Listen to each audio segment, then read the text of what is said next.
Welcome back, ladies and gentlemen, to another episode of Agents of MACE. Today we're continuing our watch through of the X-Men 97 series on Disney+. This entire series is already out, but we're going episode by episode, so we're, I guess, a couple weeks behind when it fully released. But, well, actually, is the whole thing out?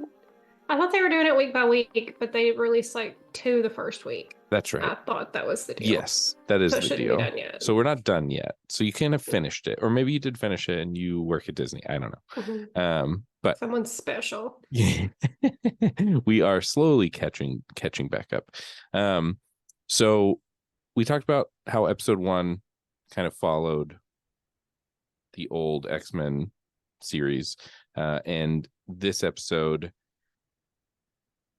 I feel like it's because up till now, the only animated thing that we've really gotten has been What If, and What If was so disjointed, and like its episodes didn't really have anything to do with other episodes. I don't know why, but when the second episode started, I was kind of expecting it to not be related to the first episode.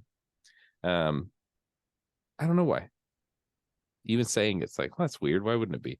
But I was super excited to continue with what's going on, especially since the last episode ended on a sort of a cliffhanger with Magneto coming back and now being in charge of the X-Men. So I think in all, this was a really fun episode that gets to like explore a little more of Magneto and like maybe what the X-Men have been up to in this year that we haven't seen them. So I guess my first thoughts will be fun episode. I still want more Wolverine. And I also still don't understand how, in theory, Magneto has been around for a very long time, and yet people still choose to shoot regular guns at him, and it doesn't make sense. If a gun's all you got, then a gun's what you use, I think. I guess, yeah, but like you gotta know he's Magneto. It's not gonna work. So I don't know. They start throwing frisbees at him because they're plastic. Yeah, something. Yeah. I think even the lady who like shoots a blast at him is like, this is an electromagnetic blast, and he goes, well, good thing I'm Magneto and I'm the master of magnetism. And it's like, oh, come on, lady, like you didn't know that. Well, how about you? What first thoughts? I had so many questions as we went through this episode. It was just question after question after question. And that's not to say like that it was confusing or ridiculous. It was just every couple of minutes something would come up and I'd be like, wait, what? What? And it made it extremely entertaining. Like this is where I feel like the true potential of this series has really settled in. This was a very enjoyable episode, and the first one was also enjoyable. It teed up everything that I feel like is to come in these following episodes. But yeah, this one just hit the ground running. It was it was all killer, no filler. And I know we talked last week about how we wanted filler episodes. This was not one. Yeah, no, it's all story. Yeah, it had enough content for like 3 or 4 episodes. But yeah, this was a fun one, and I'm excited for us to talk about it. Yeah, so I think the major takeaway from this episode is that we were introduced to the idea that they have this, I guess it's a bullet.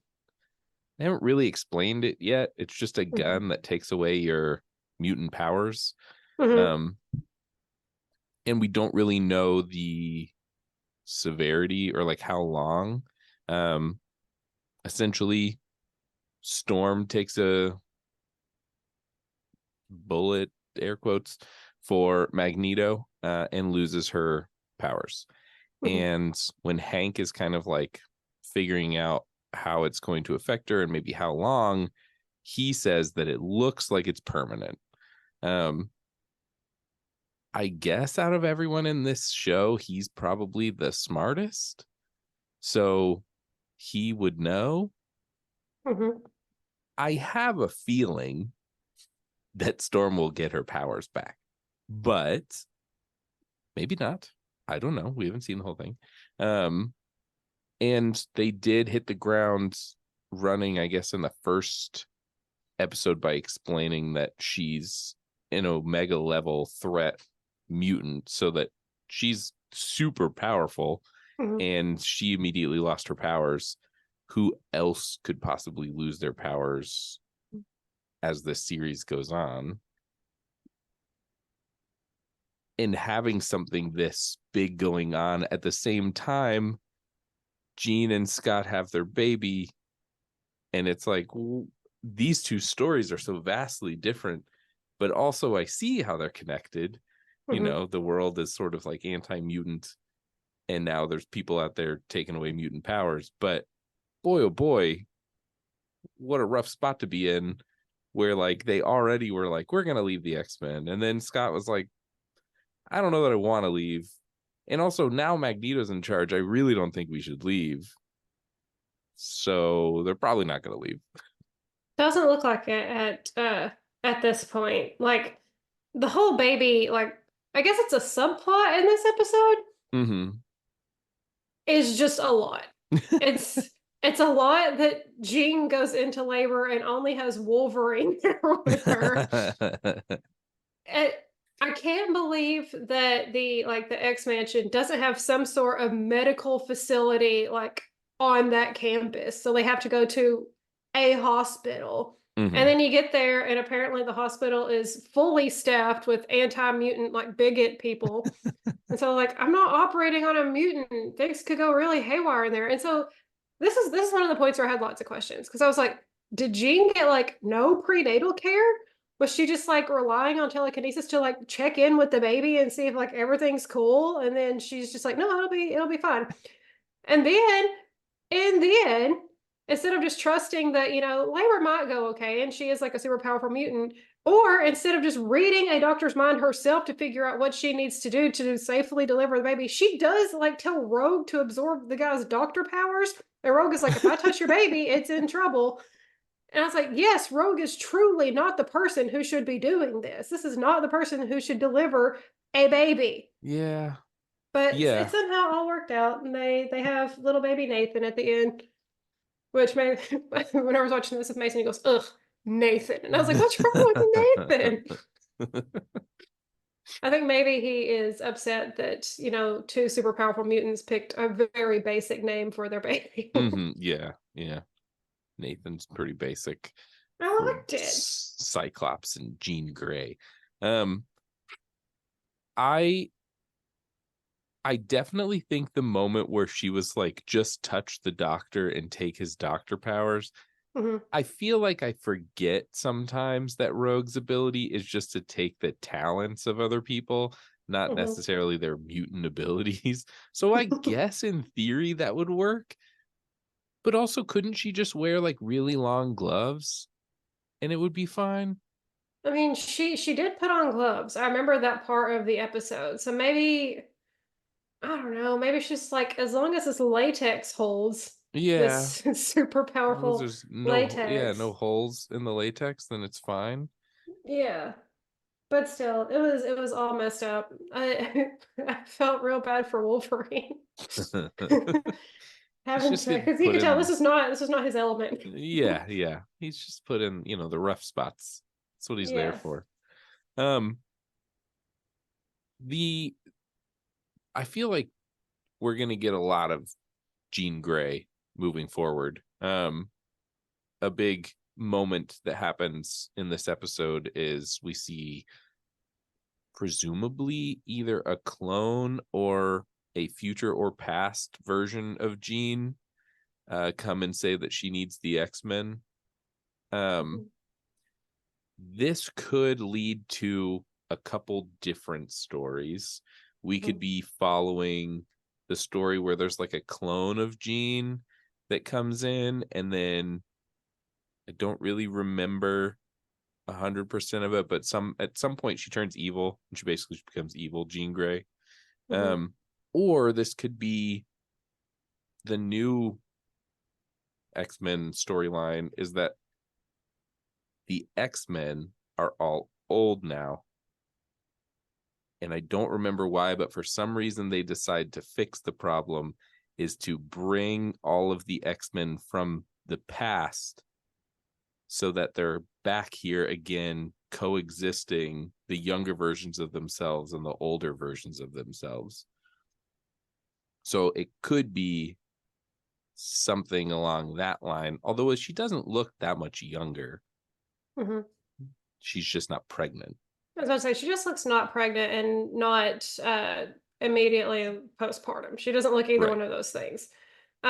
Unfortunately, this entire moment was overshadowed for me because all I could think about was Wolverine being like, jackpot, whenever an exact clone of Jean shows up that's not married to Scott, presumably. Yeah, I mean, yeah, it's surprising that he didn't say anything. Um, my first thought was, is this Morph?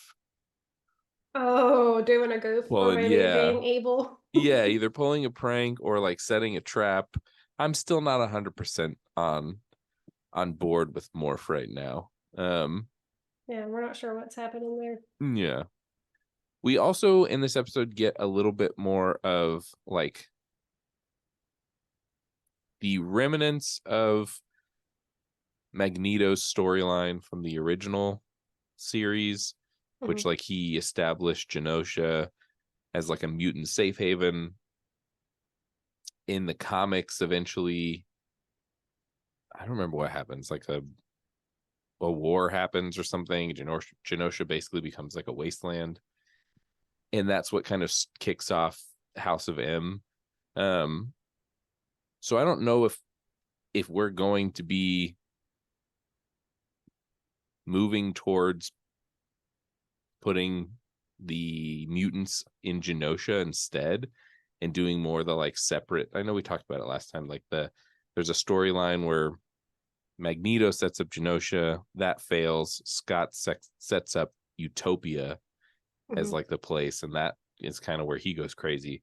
But it's this constant need for like we need to separate and be our own governing body somewhere else instead of like coexisting. And we get them talking about it with Magneto, but then also they mention on the news that the UN pardons Magneto and sends aid to Genosha. So it seems like there is a colony still kind of working in Genosha. So I'm Mhm. wondering if we're going to move that way, like if we're going to get out of the mansion, or if they're going to stay in the mansion and then change it to Jean Grey's school Mhm. for gifted whatever, or in the most recent run of the school it was Wolverine or was Logan's school, so maybe that direction. But I wonder if it's going to stay Xavier's for a while or if they're going to kind of pave over having Professor X be a relevant, Mhm. because we didn't really talk about him since the first episode. Well, because he's not there anymore. Well, yeah, he's He's dead. Yeah. he's dead, but they also still include him in the opening credits, so it does make me wonder if he's going to return in some capacity later in the Mm-hmm. series. But yeah, now that Scott is a dad, I can see him being drawn to the idea of a safe haven, Mm-hmm. especially if he wants to keep working on behalf of mutants. So I could definitely envision him maybe coming more to Magneto's side, whether he should or not, about Genosha, or maybe founding a place, like you said, like Utopia on his own. I think that that is plausible with the anxiety that comes with being a new parent. Mm-hmm. Yeah, and being a new parent that's also in this like weird co-leadership role Hmm. of the X-Men. And we see that Magneto is still Magneto. He's still like, I want mutants to be in charge, but he's sort of refraining from doing that in a I'm gonna kill humans way. Mm. Um, I wonder how long that's gonna last. Like, is he good for now, or is he good? is he like slowly making the change? I don't know. I feel like there's no way that by the end of this series, Magneto's still a good guy. Uh, it's it's a really tough one because they do like throughout all of X-Men media, they create a lot of like sympathy for Magneto, but they've never fully redeemed him ever. And so it would be weird for them to suddenly be like, no, no, no, no, no, he's all good. We like him now. Look, he's just cute and happy. And Yeah. it's a tough one to imagine, but who knows? Maybe they're like, this is the time. We're putting some respect on Magneto's name. Well, yeah, but so something else that happens in this episode is there's a hint at a weird relationship going on potentially between Rogue and Gambit now that may have at some point been Rogue and Magneto, Yes. which is a little creepy because he's like got to be in his like 90s. I mean, how old is Magneto? He was a kid in World War II. Yeah, so like I'm imagining he was born in the 30s, and if this is in like 97, Oh yeah, I guess this is in 97. he is probably in his 60s. But also he's got that crazy mutant aging, so they don't age quite as fast as people and can live really long. But I mean, Yeah. Rogue also has that. So even if she's like 30-ish, she still would not be 30-ish for real. Right. So like I had never heard of this before in my entire life that they were a thing. And so I was like, and then Mason's like, yeah, they totally hooked up whenever Rogue was in the Brotherhood. I was like, wait. And he's like, well, I Yeah. don't remember. I just remember that that was a thing. And so, yeah, I was confused, but I don't, they clearly had some like real kind of connection because at the end, whenever they like were able to actually touch each other's hands, I was like, what? Mm-hmm. Mm-hmm. So I couldn't even bring myself to totally hate it. I could hate Yeah. it a little, Yeah. Just a little. just a Yeah. little, I feel but like for me it's just like it's more of like a creepy factor of hmm like, oh, you guys were in a relationship when you were both bad hmm and now you're both good. And if you question mark. decide to be bad again, is the relationship like a telltale sign that you're swinging back to being bad? Uh, Also, like where are the other Brotherhood people, mutants? Like they got to be somewhere. Toad's out there maybe, somewhere. maybe they'll show up. Maybe they just have a big house party and everyone comes. I But yeah. we did That, see like this, whatever was happening was enough to upset Gambit because he saw something and was like really grumpy about it. mhm.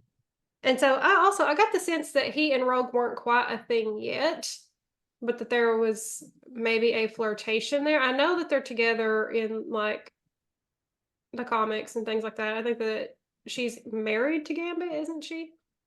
I think now, yeah. Mhm. So yeah, they're definitely an important couple, but I don't know if they're fully a couple in this timeline yet. Well, it seems like it might be leading that way. There are Mhm. some other characters that I'm wondering if they're going to show up or not. Um, I feel like the original series did a lot more to pull in more characters like constantly, whereas this seems like it almost seems like we're missing a couple characters that could easily slide in,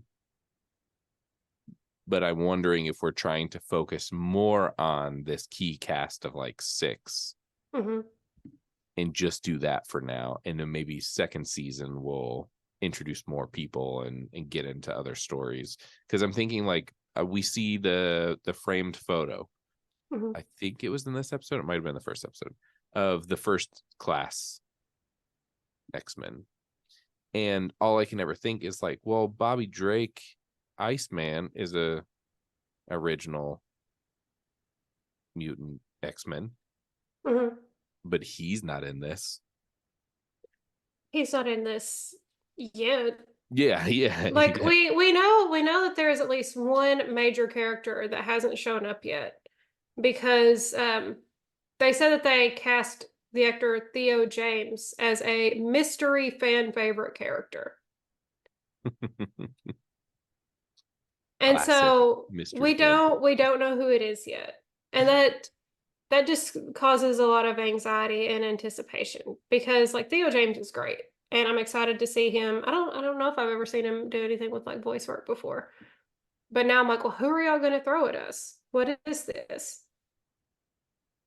Yeah, and you know, fan favorite is a A loaded subjective term. term. Yeah, because like fan favorite now or fan favorite in the original X-Men series or like fan favorite overall X-Men character. So Is this a Howard the Duck style fan favorite? right. Yeah, oh my God, if Howard the Duck shows up, what are we gonna do? You It'd be know? really sad if it's Theo James instead of Seth Green. I did um, see some speculation it could be Deadpool, but I really don't think they would cast anybody else as Deadpool than especially not like with Ryan Reynolds. yeah, especially not with the movie about to come out. It just seems Yeah. like, would you do that so fast? Yeah, Oh, and what sense would it make to like and I would understand if it was like a different series that was like maybe airing on like Disney or something like that. And they were getting like basically people who strictly do voice acting like they do for the Avengers and all that. But why in a series like this would they cast another very famous person to play someone who's also played by a very famous person? Like it wouldn't make sense to recast with somebody who is also a well-known celebrity and probably needing to be paid a substantial amount of money. right. Well, and I'm wondering if he's, and this goes back to like, what does fan favorite mean? Yeah. Do we think he's going to be an X-Men or like a good mutant, or do we think he's going to be a villain for the series? Could he be voicing Mr. Sinister? I mean, we know that he's a character that's going to show up eventually, but we haven't seen him yet. Does that count? Is Mr. Sinister fan favorite? I don't know. He's not my fan favorite, but I guess I'm not the person being polled, so who knows? Um, I think overall, Ep.2, like we said, good episode, lots of story stuff going on. I think the negative side to Ep.2 would probably be it does seem like we're getting a lot of story all at once. And I feel like we should probably deal with some of this background story going on. Mhm. Um, not that I don't care about the Summers baby, but like I don't care about the Summers baby right now. I think once the baby has a power or like we figure out what's the thing going on here, I just don't want it to be like we're not going to get a lot of Jean Grey Mhm. because well she's taking care of the baby. Yeah, that's I do care about the baby, but only because I love all baby content forever. But also whenever I looked up Nathan Summers, that's supposed to be Cable, but Hmm. also in the comics continuity, Cable isn't Scott's son with Jean, it's his son with a clone of Jean, which is the same but also different. But And also so so maybe the clone is not a clone. maybe the clone is Jean. Yeah. But that is also like it's confusing. So we don't know if this baby is Cable or not. We don't know who this baby is. And we He's don't just a know if baby right now. Jean is Jean or if Jean is a clone. Maybe the Jean that Scott has Cable or Nate with is a clone sent by Mr. Sinister, who has captured Jean Grey, who comes back because she escapes and asks for the help of the X-Men. It's a tangled web. Maybe the clone that is Jean Grey doesn't know she's a clone and thinks she is Jean. We've seen it before. It's so much. That's a lot. Like literally everything with clones has a clone that's like, am I the clone or am I the original? I don't know. Man, now I feel like my conspiracy brain is all over the place. I didn't even think of that. Boy, oh boy. All right. Well, I'm gonna think about that for the rest of the day.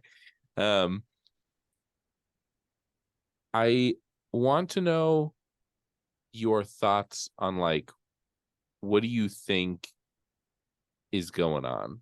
Do you think that the story is going to be more centered around this anti-mutant group and Trask trying to get rid of mutants, or do you think the story is going to be more around X-Men facing a normal X-Men villain with this sort of like anti-mutant stuff going on in the background? Because it hasn't really swung one way or the other yet. And hasn't it been confirmed that they're doing a season 2? Mm-hmm. Well, okay, so season 2 is confirmed, and they're currently in the process of potentially confirming season 3 already.